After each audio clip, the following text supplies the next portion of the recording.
If you'll all bow your heads and close your eyes for opening prayer. Dear Father in heaven, I want to thank you for this wonderful day, and I want to ask you to send the Holy Spirit upon us as we participate in this chapel service. And I want to thank you for all the amazing women you have shown us in the Bible. And I want to ask you to help us remember that our worth does not come from our gender, but it comes from you and you alone. And I ask this in Jesus' name, amen.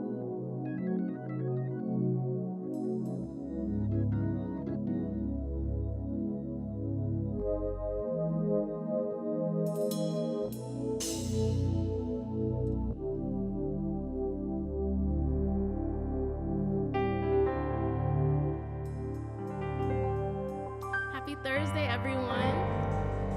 Happy Thursday? No?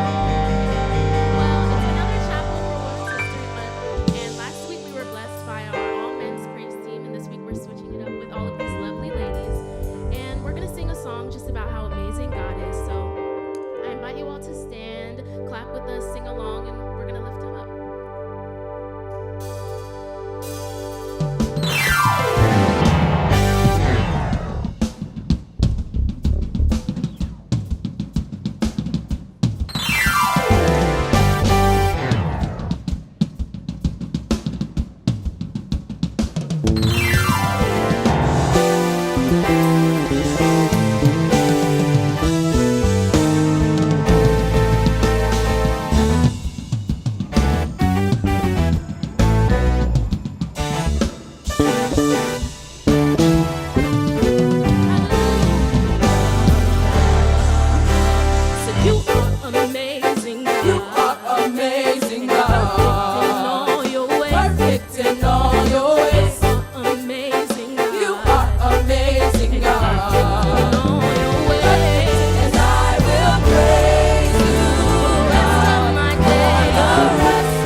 Such an amazing God. He does the amazing thing of meeting us where we are. And the next song that we're going to sing, it simply says, whatever we need, it's in this room.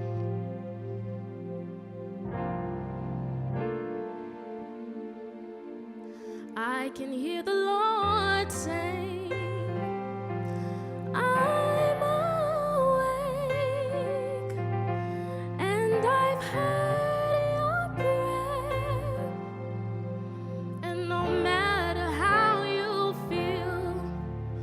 know that I am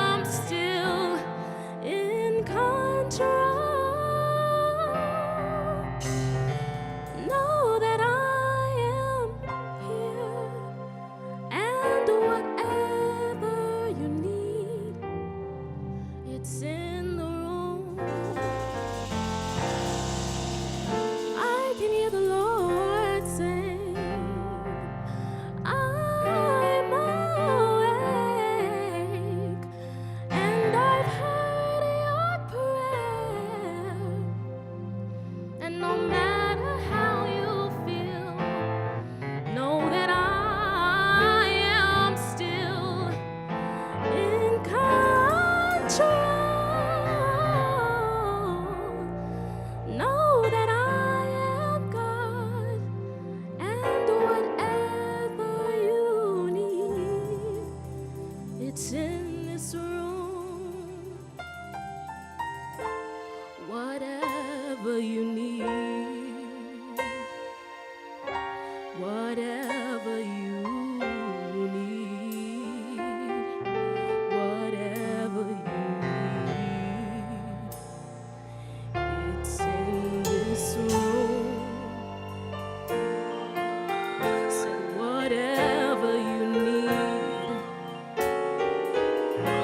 whatever you need, whatever it is you need, it's in this room. Said whatever you need, whatever you need, said whatever, said it's in this room. Said whatever you need.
and welcome to chapel.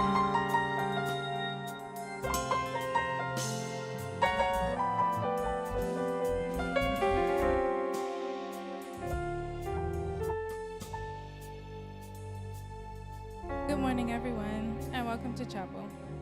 We have come together to celebrate women, their education, and their careers.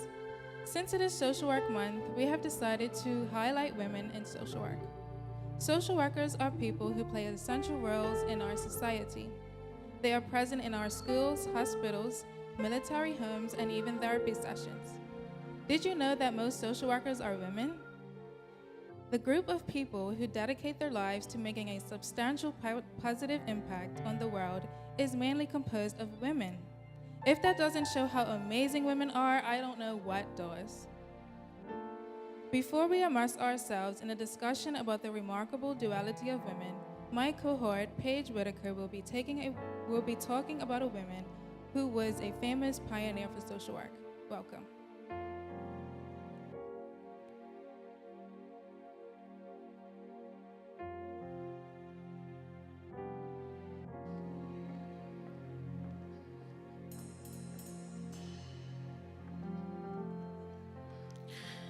Hello everyone, how y'all doing today? My name is Kiani Taylor. I have been privileged with being brought to Oakwood's campus to bring you a 6-week writing workshop. So I'm going to talk a little bit more about that in a second and then give you a little taste of what all we're going to be doing in this workshop. So this is, like I said, a 6-week women's writing workshop to celebrate Women's History Month, and we will be putting together a book. And so we are soliciting women writers who are going to tell their stories, okay? So over the next 6 weeks, we'll be talking about your stories of your aunt, your mother, and we want to put it in a book. We're going to have poetry prompts. We're going to have different writing prompts to help inspire your perspectives. And so what you can expect, we're going to be meeting for 2 hours every Friday from 12:30 to 3:30 in the Blake Center in room 104. There's going to be a photo shoot next Friday, March 31st, and we'll talk more about that this Friday at our meeting. You will get weekly edits and feedback from myself and your peers, and then publication in an all-women's anthology. So if you are interested, please see me after chapel, and I'll have some flyers and more information for you. And now I'm just going to give you a little bit of taste of the type of stories that we'll be writing. Being a mommy gave me superpowers. A mutation multiplied at Christopher's conception, and I watched my body bend and break in ways wonderful. It was a spectacle to see my body grow in any and all types of depths just to make sure he had the best. See, my super strength ignited on delivery day, which came on the first day of my last semester in undergrad.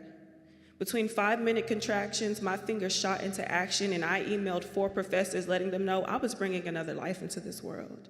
So I'll be back to class in a week. And if you want to know how that turned out, now I have 2 kids and 2 degrees. Being a mommy gave me super speed, which kicks in my most desperate times of need. Once, I got dressed in 5 minutes, got my boys dressed in 2, packed their lunch in 3, and still made it to work on time. See, time really can be my kryptonite, because I never feel like I have enough, because the world doesn't stop for toddler tantrum meltdowns, because the clock doesn't freeze if I just need 1 more minute of sleep. Or when we're walking out the door and suddenly my son has to pee. I'm telling y'all, those 5 minutes makes a difference between being on time or 20 minutes late for work. Being a mommy gave me superpowers like emotional intelligence. See, sometimes I could cry, spill my heart and guts on the bedroom floor, then open the door and sing Baby Shark with a smile so bright, my kids would never know that the moment before my sunshine lost all of its light, or how in the middle of my inner quarrels with myself, I can melt into the oceans of emotions that my young sons too feel themselves. And I think, how can I handle their wealth of emotions when I can barely control my own? And so I'll swallow my frustration, turn it into a deep breath 5-second meditation, stoop down to their eye level and say, baby, use your words to describe the ocean you feel swallowing your eyes. I can see how your shore is overwhelmed with the tide, and I can only imagine the panic your 5-year-old body is trying to manage, but I cannot help you if I don't know how. and only you can tell me. And so Uriah will open his 5-year-old heart and say, Mommy, I'm sad. And I want to say, me too. But instead I say, what can I do? Ask for a hug. And tears form in my eyes because I needed one too. See, the irony is my boys saved me too. Their existence gave me all types of mighty mutations, and I felt my powers activate at the moment of their conception. There's something about knowing you have a whole nother heartbeat in your body besides your own that makes you mighty, makes you superhuman, makes you fight for your life past postpartum, and the best part is when they look at me with eyes beaming and tell me, Mommy, you're the best mommy in the world. And even though I know in my heart that's not true, I realize that their world is small enough to make me the greatest hero they've ever met. And I accept the role and the sacrifice to save my little human's life, one hug and one kiss at a time. Thank you.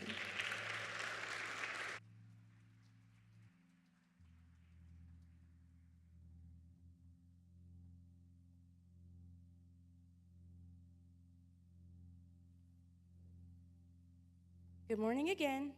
Continuing with the theme of social work and highlighting women, I have a short presentation on Thyra Edwards, a Black female civil rights advocate who happens to be a social worker.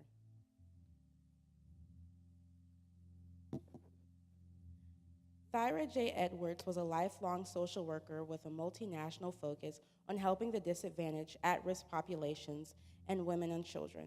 She was born in 1897, the granddaughter of runaway slaves, grew up in Houston, Texas, and started her career there as a school teacher. Eventually, she moved to Gary, Indiana, and later Chicago, where she was trained in social work at the Chicago School of Civics and Philanthropy. Edwards pursued her interest in child welfare through a variety of social work positions that showcased her work with children, which gave way to the founding of her own children's home. Also keenly interested in labor relations, Edwards studied labor management issues at Oakwood Labor College in New Jersey.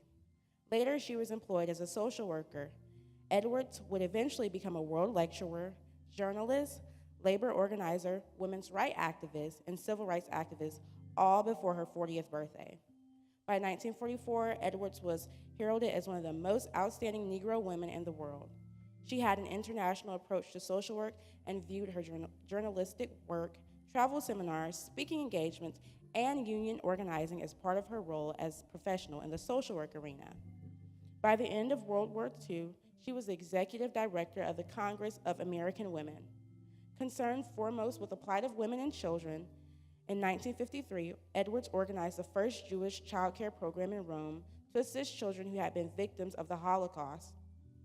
From her point of view, social work should advocate for disadvantaged and at-risk populations, focus on issues and problems specifically affecting the well-being of women, and demonstrate the ability to work with diverse populations.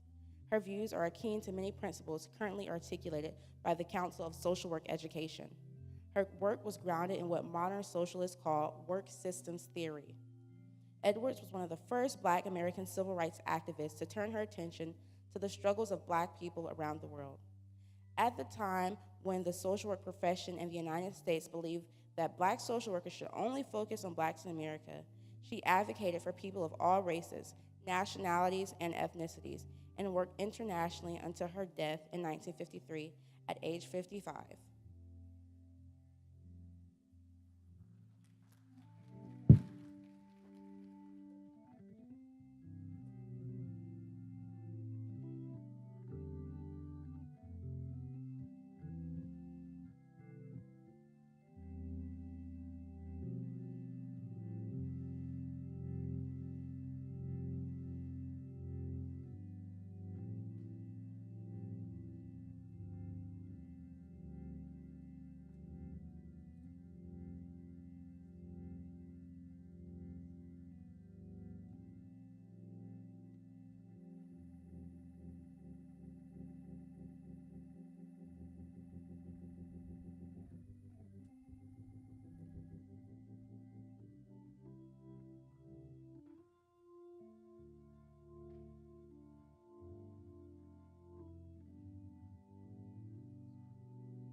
Good morning, everyone. My name is Brenda Johnson, and I am a 2-year sophomore, and my major is elementary education.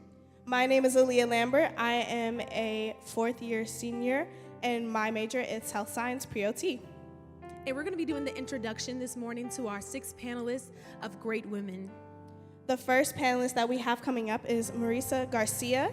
She is a propulsion engineer at NASA Marshall Space Flight Center with over 5 years of experience in the field.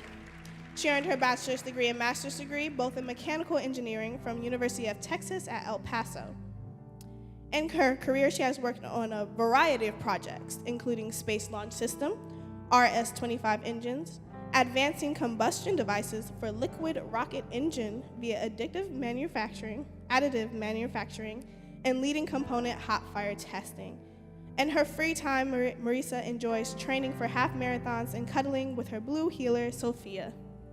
Our next panelist is Mrs. Irene Tuckner. She is the wife of Augustus Tucker, and she has 5 children, Augustus III, Dallas, Anna Grace, Alexander, and James. Irene sits on the board for Homeschool Alabama, where her husband is the president together, and they speak at homeschool conferences on homeschooling and family life. She is proud to be a stay-at-home wife and mother and feels like professionalizing motherhood has brought success to her family. Our next panelist is Tiffany Lockhart. She is a space nerd and aerospace engineer. She has been active in the aerospace community since 2006, starting as an intern at NASA Goddard Space Flight Center, supporting the James Webb Space Telescope program. She hails from the state of Maryland, receiving a bachelor's degree in physics from Notre Dame of Maryland University and an aerospace engineering degree from University of Maryland College Park. Outside of work, Tiffany is active in her local community through nonprofit organizations such as the Junior League of Huntsville and Children's First Organization. She currently serves as the Mars Ascent Vehicle Assembly, Integration, and Test Lead at NASA Marshall Space Flight Center. Our next panelist is Mrs. Kimberly Mann. She's a proud product of Pine Forge Academy and received a bachelor's in education from Oakwood University in 2005. Kimberly served as an educator with the Florida Conference of SDA for 5 years until she was called to ministry full-time. In 2012, she graduated with a master's degree in youth and young adult ministry from Andrews Theological Seminary. Pastor Mann and her supportive husband, Robert Mann Jr., are the proud parents of Carter, age 7, Judah, age 5, and baby Tegan, who is 2 years old.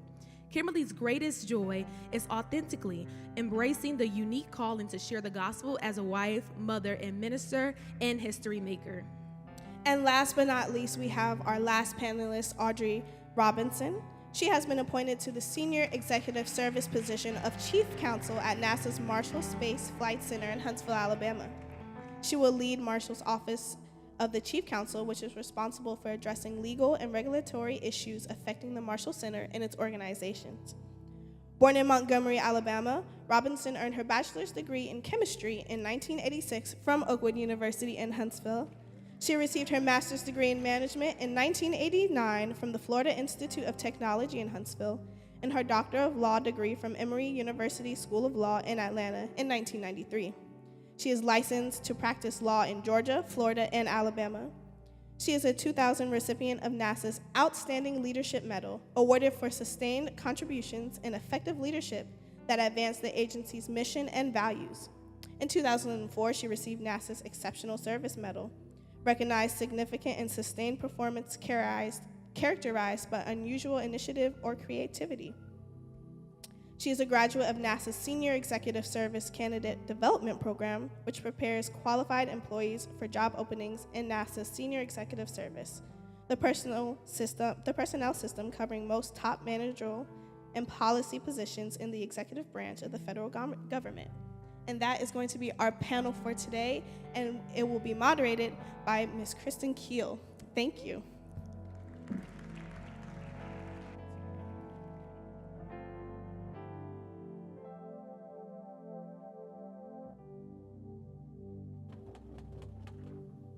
Good morning, everyone.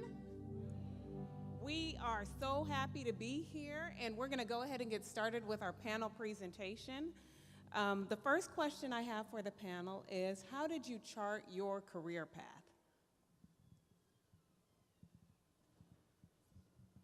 I'm going to start with Tiffany. Because I made eye contact. Actually, I was very fortunate to have a trip down to Kennedy Space Center when I was 12 years old. And I learned about the space shuttle program. And at the time, this was the mid-90s, so this was before the International Space Station. But I was completely convinced that there was people already living in space, and I wanted to go up there too. And when I was told, well, no, there's only a couple Russians up on the Russian space station at the time called Mir, I was like, well, why not? Why can't I be up there too? So at a young age, I was inspired to be an engineer.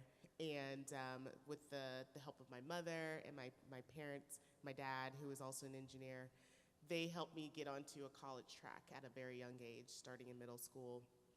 And from there, I was just dead set on working for NASA, whatever that meant, whether that was being a janitor or being an engineer, whatever I needed to do, I did it.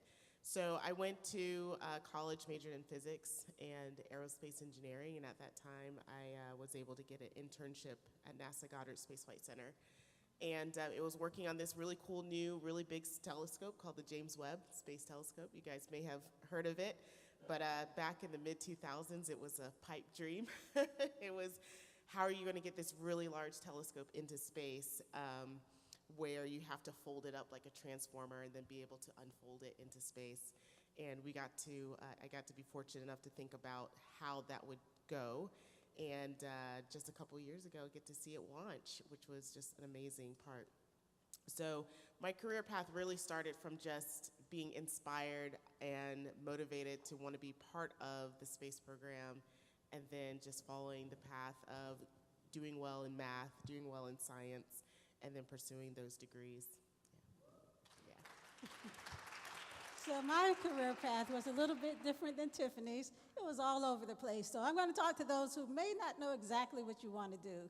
I started at NASA like 42 years ago when I was 16 years old. And how did I start at NASA? I really was a student at Oakwood Academy, finishing my junior year. Didn't know anything about NASA, which is right down the road from Oakwood, right? Until one of my good girlfriends said, hey, I did this internship at this place called NASA. You should apply. You're smart too. So I said, okay, I'll apply. And who knew 42 years later I would still be at NASA. Started off, you know, when we were little growing up, if you were smart, they said, go into medicine. That's the best thing for you. And so even though I didn't really like medicine, I said, okay, I'll go into medicine. So that's why my degree is in chemistry from Oakwood, because I was pre-med when I was at Oakwood, not pre-law. I didn't take a single law-related class while I was at Oakwood. But after I finished undergrad, I was already working at NASA as an intern, and they offered me a full-time job. By that time, I realized medicine was not what I wanted to do, so I took that job and really started doing some soul searching about what I wanted to be in life.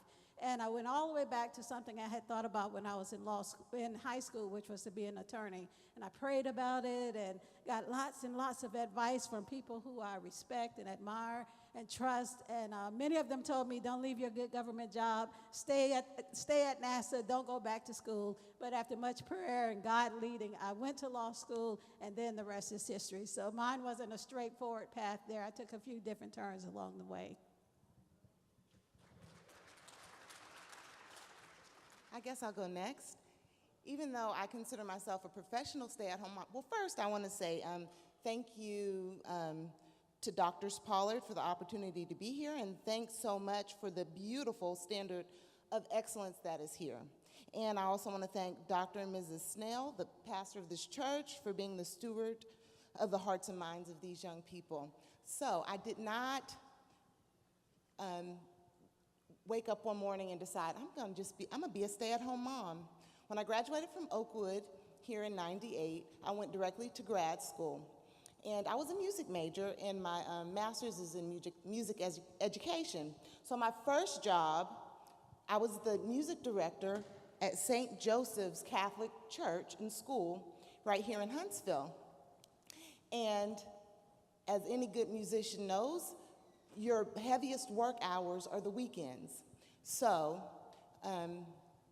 Friday, Saturday, Sunday, and sometimes Monday, that's when you work. And I was 8 months pregnant, and I was sitting at the piano. I'm pretty sure it was a funeral. I think half the people died in that parish that 2 years I was there. And I looked over at Father Roman, who was over the parish, and I said, you know, I don't think I'm coming back. I have not had a weekend with my family in 2 years. And of course, he looked at me and said, well, maybe you'll change your mind. And after that, I went, I didn't change my mind, but I decided that I was going to stay with the Birmingham Diocese, that's who I was employed with, and be the music teacher at St. John's in Madison. And I really felt like the Lord was calling me to do something else. I wasn't quite sure what, but I knew this wasn't the stopping point for me. And I very distinctively remember the day that the Lord said, you're going to have a career change. I had been praying with my husband about what was the next step. I enjoyed teaching music. I enjoyed the children. I had a great principal. The administration was wonderful. And working for the diocese was very nice. But I said, well, Lord, do you kind of want me to come home? And this is the truth. And the Lord has a sense of humor. I tried to blame it on money. I said, well, I need this money. And what the Lord did was within the week of that conversation, my husband got a raise. His raise was exactly the amount of my salary to the decimal point. I walked to my principal and said, I think the Lord told me something, and it was pretty clear. And that is my little journey of how I became a professional stay-at-home mom. All right. So, what does the statement, nobody does it alone, mean to you as a professional?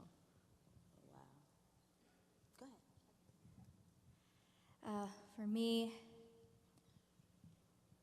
I wouldn't be here without a whole community of people. That includes my parents, my mom, my dad, my brother, aunts, uncles, grandmas, grandfathers, tias, tios, cousins. So originally, I'm from El Paso, Texas, born and raised. I got my master's and bachelor's in mechanical engineering at UTEP. And for me, NASA wasn't even in my periphery. Never even imagined in my wildest dreams that I'd be working here. But a lot of that is because of people who opened the door before me. So at UTEP, there was this program, a research center called CSETR, or the Center for Space Exploration and Technology Research. And I was a graduate research assistant there. They had a NASA grant where they send some of the students to the different NASA centers to do internships. So that's where I first got my foot in the door. And those NASA engineers at Johnson Space Center, they believed in me and encouraged me, hey, you got the right stuff, you should apply for the Pathways program. So I applied, NASA Marshall Space Flight Center down the road was like, hey, we like how the work you're doing, come on over here. So, and a lot of that was because at that research center, CSETR, there were engineers that are now at NASA that opened that door and created that pipeline of, hey, we can do it, you can too. And now for me, it is my honor and privilege to continue holding that door open for others and encouraging them to step through that door too.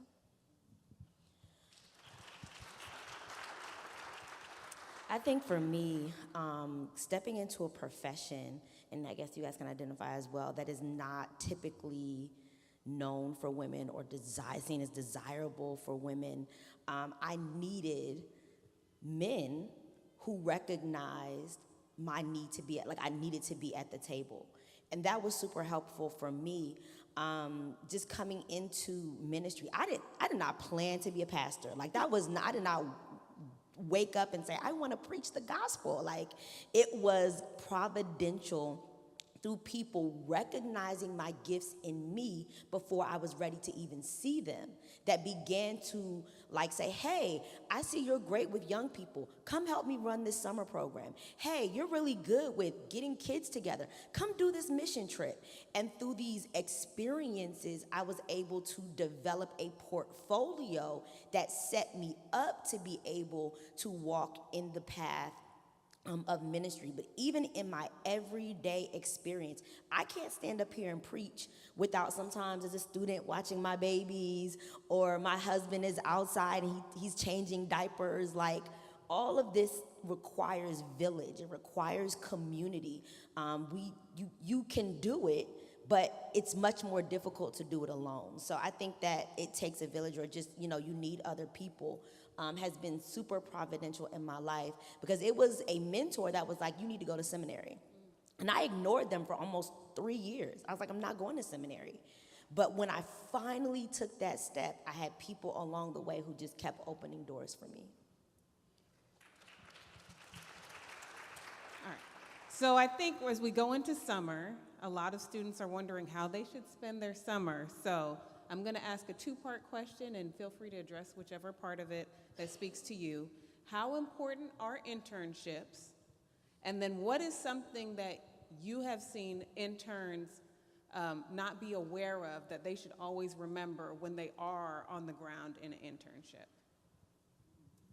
So I think internships are critical if you can get them. You need to try for them, look online, work with your placement offices, do everything you can to find an internship, because for many organizations, including NASA, that is a way that if you have been successful in your internship, when you graduate from college, they often will offer you a job without even competition. That's how I started working at NASA, so very important. But if you can't get one, you can still find other things. You can volunteer for opportunities in order to build up your resume. That's really important. So I'll let somebody else say anything more about that. But the thing I want to say about once you get these internships, right? Be professional in the workplace. Dress professionally. Conduct yourself in a professional manner.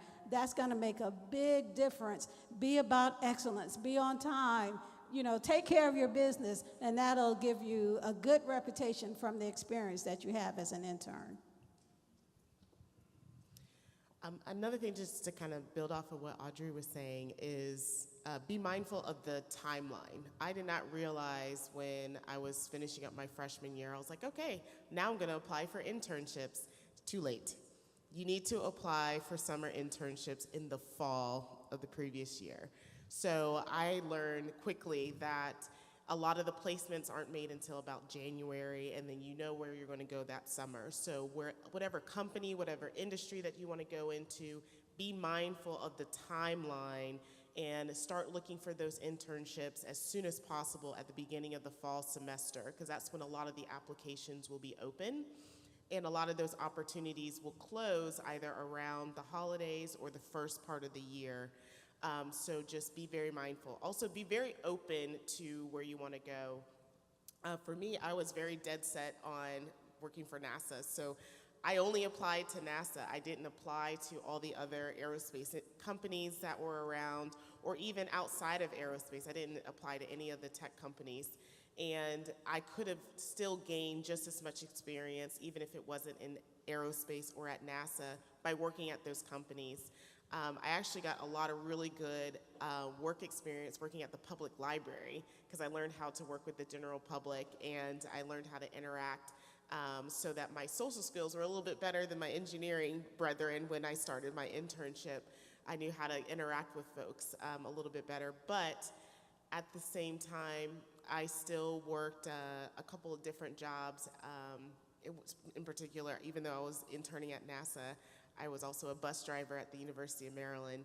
And so try to find experiences that help make you a well-rounded person, not just help you with getting more, what's the word I'm trying to look for? relevant experience. You want experience that kind of helps you holistically. Because once you get out into the real world, you want to have really good technical skills, but you also want to have really good social and people skills as well. Because that'll help you with the networking, that'll help you with making connections, and being able to make the next steps in your career. And I just wanted to say that good manners goes a long way. Just being a person that shows up and says good morning and, please, thank you, hey, how may I help? And I think just asking the question, how can I help, for me has opened so many doors, because if you're expecting people to always tell you what to do, you're gonna get left behind. But if you go in with the mindset of, how can I help? What can I do today? This might not even be but how can I help you today? People begin to notice that you're the type of person that is a servant, and we promote that here, servant leadership. Servant leadership can get you a whole lot further in person and in these internships than sometimes necessarily a GPA or, those other things. So good manners, and then just being a servant, asking that question every day, how can I help? What do you need? It just adds that extra shine to you. So, mentoring. I think it's something that we don't talk about as much, because sometimes we don't even label people as mentors. So first we're going to start with, what is mentorship to you? And then in each phase of your life, they're mentors in motherhood, they're mentors in the shift from going from having no children to your first child and working. What does mentorship mean to you, and how has it impacted how you view giving back to the next generation? Marissa? Yeah, I was trying to brainstorm here, because it really goes back to what I was talking about of people keeping the door open, because a lot of those engineers that held the door open for me are my mentors today. A lot of a mentoring relationship, it involves a lot of psychological safety that's established, and a lot of that is done through genuine conversations, building trust. And it's hard to know those individuals who to trust and who have your best interest in mind. So it does take some vulnerability, but in those relationships, when you find your mentor, ask them those hard questions. Ask them for feedback, like, hey, how am I doing? And they may tell you, hey, you're not doing great here, but this is how we can get you to where you need to be. Getting that critical feedback in order to grow. So that's what, at least getting mentorship, but also once you've done your growing, you're grounded on your feet, becoming a mentor yourself and continuing to give back. Yeah, I think being a mentor and having mentors is very critical to your success professionally and even personally.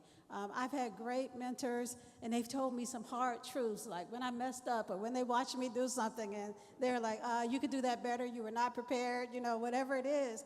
But I know that they gave me that feedback because they cared about me. So I encourage all of you to seek mentors, and your professors here at Oakwood and the people in your community, people in professions that you're interested in going in, because mentors can help you see yourself, know where you need to improve, and they can also help open doors for you. They can put in a good word for you in places where, you may not be able to speak for yourself. They can give other people interest in you and help them want to help you. And so I think it's really important to be a mentor and to have mentors. And I still have great mentors, and certainly I have many people who I mentor.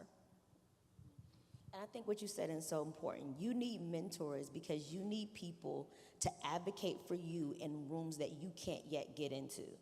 And so I think that's why mentorship is so important, because they're going to be in places that you want to get to, but you're not there yet. So you want people in the room who are for you. And I will also say, don't let constructive criticism cause you to close yourself off. It doesn't mean that they hate, and it doesn't mean that they don't like you. It doesn't mean that they're not for you. Constructive criticism helps us to grow. And I think the more open you can be to someone who is able to see some things and help you tweak some things, be a forever learner. And if you approach it from the standpoint of, I am learning, then that, I think, will help in developing mentorship relationships. And I would also add diversify your mentors. For a while, I thought, oh, I need to have a mentor, and that a mentor needed to be a Black woman.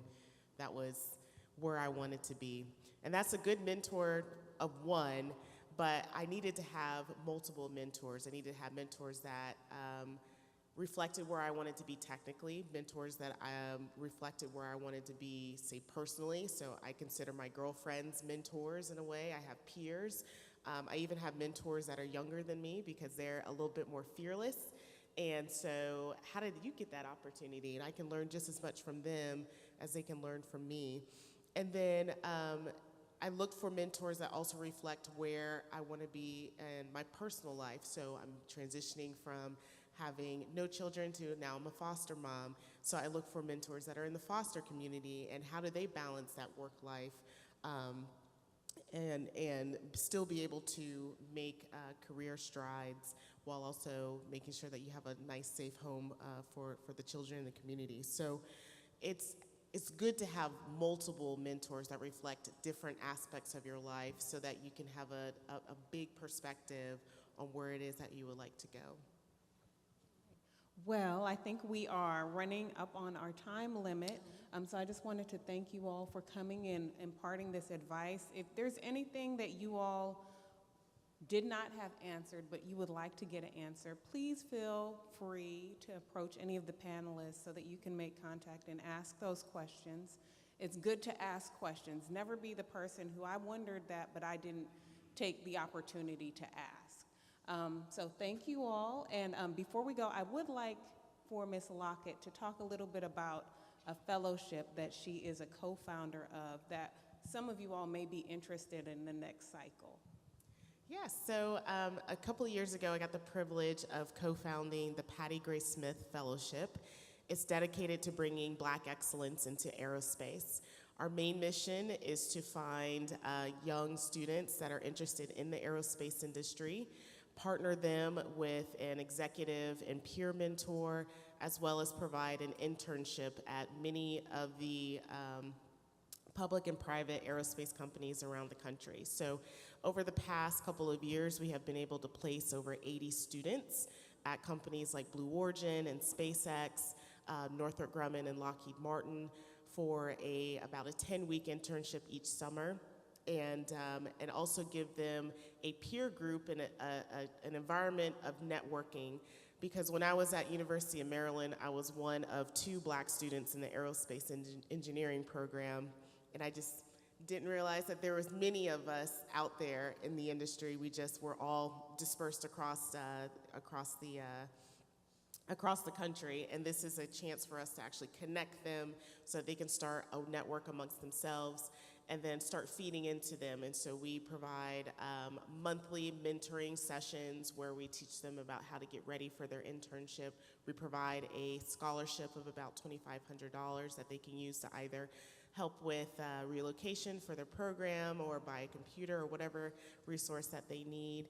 And then it opens them up to a greater network of other fellowships that are offered throughout the aerospace community. So if you're interested, please look out for the Patty Grace Smith. It's P-A-T-T-I, Grace Smith Fellowship. It's named after a great pioneer that's from Tuskegee, Alabama, and she was actually at the forefront of what's now called the Commercial Space Federation Office and the FAA. And the reason that you see tourism in space these days is really because of her, and her legacy is based here in Alabama, which we think is amazing. So if you're interested, just reach out to me anytime, and we have our applications open in the fall.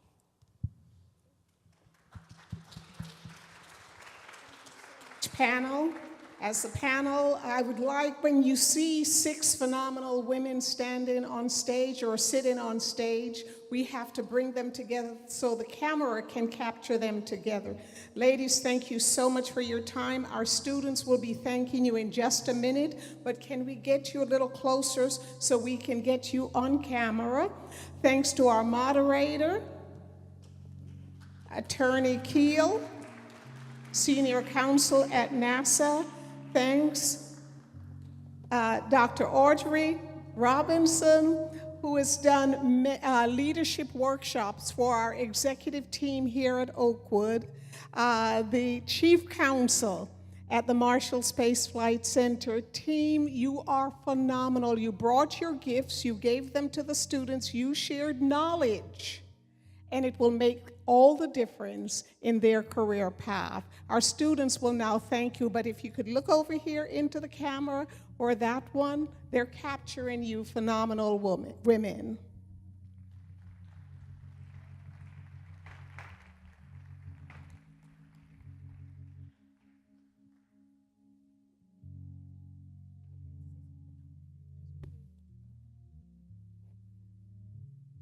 And next week, the program will be amazing.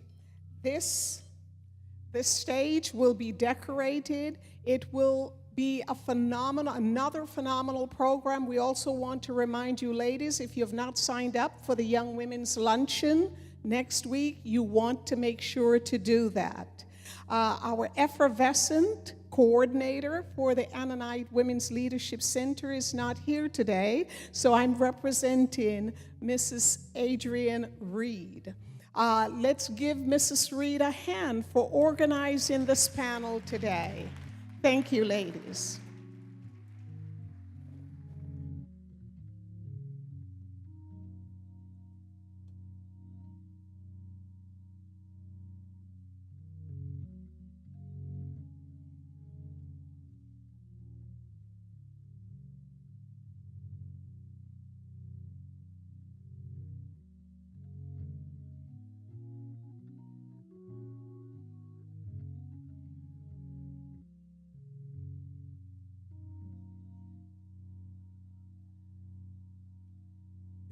Does the PowerPoint just go?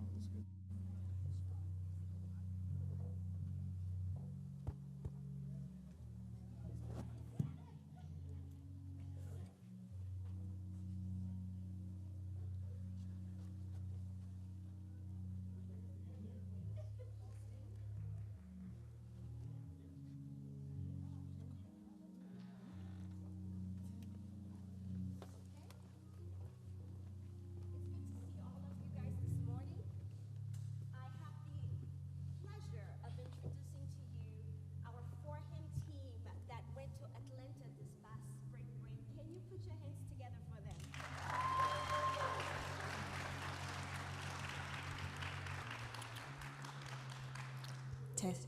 Wonderful.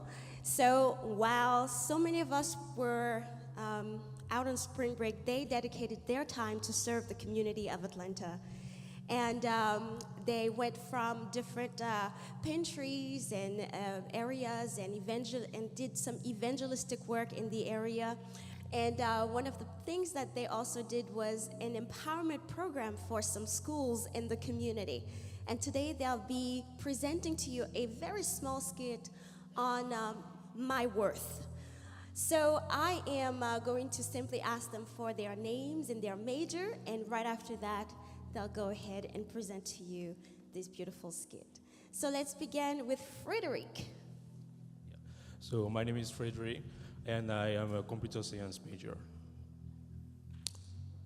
Hello, everybody. I'm Nate Taylor, and I'm a broadcast journalism major. Hello, everyone. My name is Kennedy, and I am a biology pre-med major. Hello, everyone, and my name is Eden Ali Baptist, and I am a social work major. Hi, everyone. My name is Michaela, and I am a biology pre-med major. Amen. Thank you, guys. So the skit they'll be sharing with you is a skit about 5 friends. Those friends are very close to each other, but at the same time, they each have their own struggles. Some of them are placing their identity on the wrong things. And so they will share with you five things you should not determine, that do not determine your identity. So many of us, we want to get to the different level in our lives, but we still have those mental blockages. And hopefully you can relate to one of these experiences today. God bless you.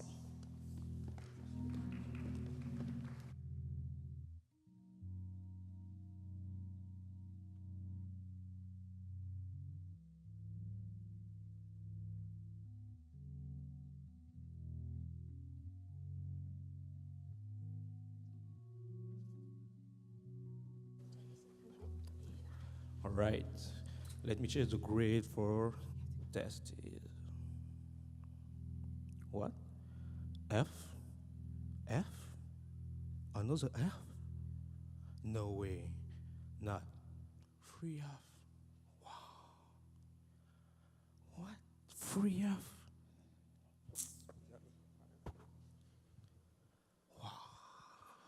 Yo, what's up, bro?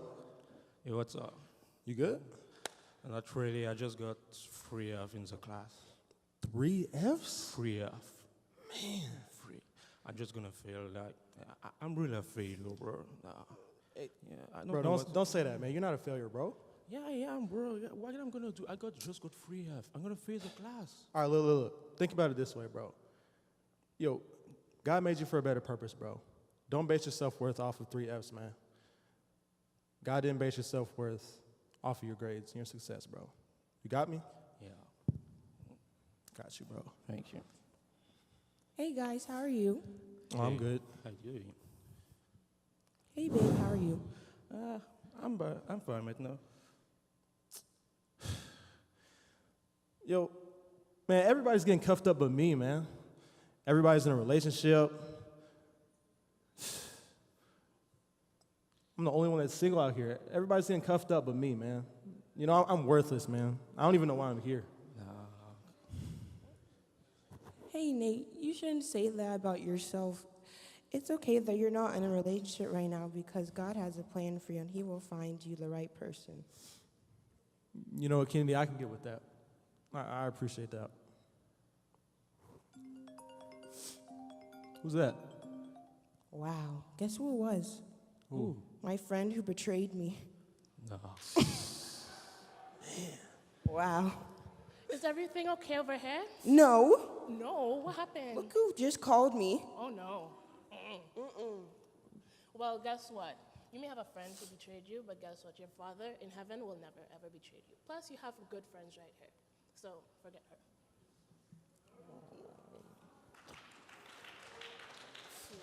Oh my goodness, Eden, look, I just got a new follower on Instagram. You see how everything turns out? You see, you're just so easy and making friends, you know? And me, I only text my professor for homework. Why just my professor? I have no friends. Like, I only have 3, 4 friends, you know? That makes me feel really sad. How are you? Hi, we're fine. I was just talking to Kennedy here because she's so easy in making friends, and I'm just written off as somebody in the background, you know? No, I don't want you to say that. You know what? I think a few friends just means that you are good at choosing quality over quantity. And I think a few friends does not determine your self-worth. You are an amazing person. Thank you.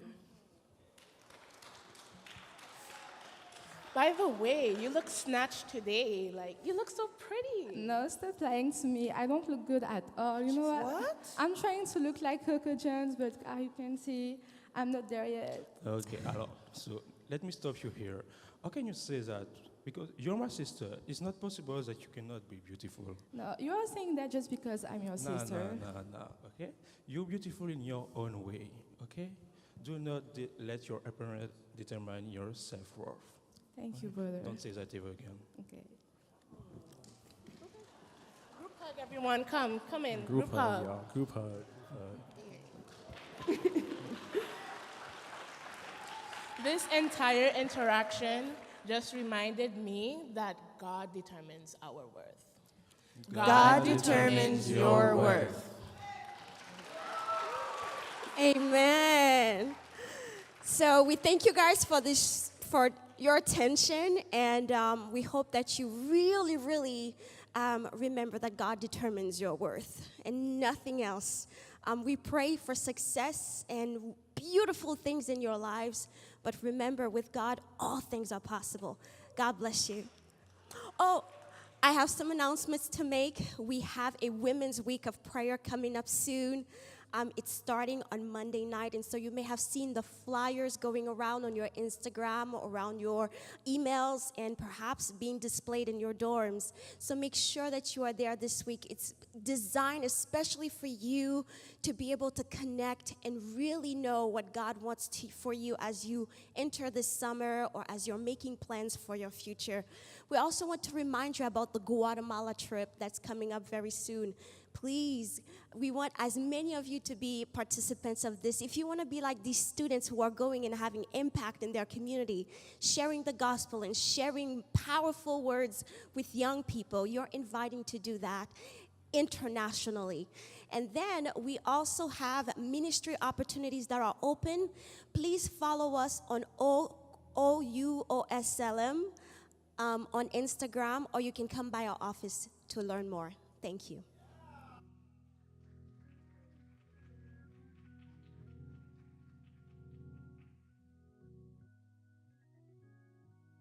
Everyone.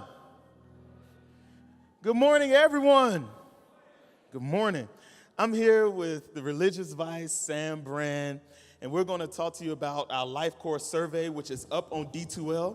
There are about 26 questions on D2L regarding our Life Course Survey.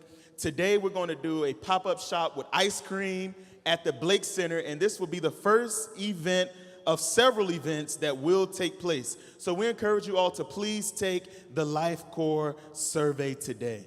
And yes, just like Keelan is saying, we are launching our Life Course survey, and it is essential that all of you take the survey and encourage your friends and other people you know to take the survey, because this is how we understand the spiritual life of our campus. And so we have several questions asking about, how you are in your relationship with God, what worships you appreciate, what are some things we can do better to increase the spiritual atmosphere. And so for us to understand how you guys are thriving spiritually and to see what we can do better, it is essential that you guys take the survey.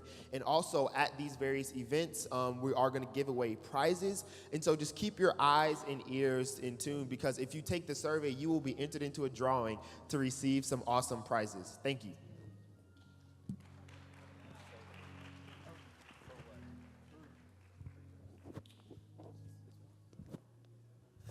Good morning, everybody. I came with not an opportunity, but as Chap said last week, yesterday we started our student prayer meeting. I know we have one here at the church on Wednesday, but we will be meeting at Carter Hall from 7 p.m. to 8 p.m. every Tuesday night. This Tuesday coming up, I think we have Bryce James will be our speaker for this evening. We will have student-led student speakers. It just come out for 1 hour and just have a communication with God, and it's at Carter Hall from 7 to 8. All right. All right, family. Thank you all for hanging tight. I know we went a little long today. I just wanted to let you know real quick. You will see some online chapel options, and I attended. So if you ended up missing a chapel throughout the course of the semester, just go on and watch it, and you can get some credit that way. Spread the word around, because it's not what it says in Abode. Abode is not how we do chapel anymore. It's all in I attended. I got a couple of messages from people saying, oh, in Abode it tells me I'm exempt. Unless it tells you you're exempt and I attended, you're not exempt. So if you thought you were, just go ahead and make it up with the online option, okay? All right, well, thank you all so much, again, for hanging tight, hanging back. Can we give it up one more time for our panelists from earlier today? Thank you all for being here and for sharing with us. You are officially dismissed. We'll see you in just a while outside of Blake for some free ice cream as you take that survey. God bless.